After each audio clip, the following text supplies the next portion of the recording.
Hello' guys, এই যে দেখা পাই আছিস সৰু সৰু ল'ৰা ছোৱালীগিলাক কম্পিটিশ্যন চলি আছে, আৰ্ট কম্পিটিশ্যন চলি আছে। তো আপোনালোকৰ কোনোবা যদি সৰু সৰু ল'ৰা ছোৱালী আছে কোন মানে তো আৰ্ট কম্পিটিশ্যন চলি আছে, আপোনালোকে লৈ আহিব পাৰে। জেগা হৈছে তোৰ চন্দ্ৰপাৰা কোৰাং পাৰ্ক এৰি কেনে অলপ আগত আহিলে পাব। তো 1 2 3 4 5 লৈকে সৰু সৰু ল'ৰা ছোৱালীৰ কম্পিটিশ্যন চলি আছে। তো ইয়াত পুৰস্কাৰো দিয়া আছে। তো 1 নম্বৰত পায় 5,000, 2 নম্বৰত পায় তো 3,000 আৰু 3rd নম্বৰত পায় 1,000 টকা।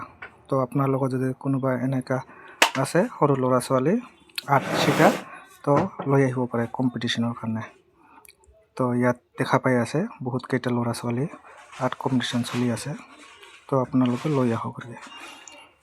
আজিৰ পৰা হৈ আছে, তো 2 দিন থাকিব প্ৰগ্ৰাম। তো ধন্যবাদ থাকিলে।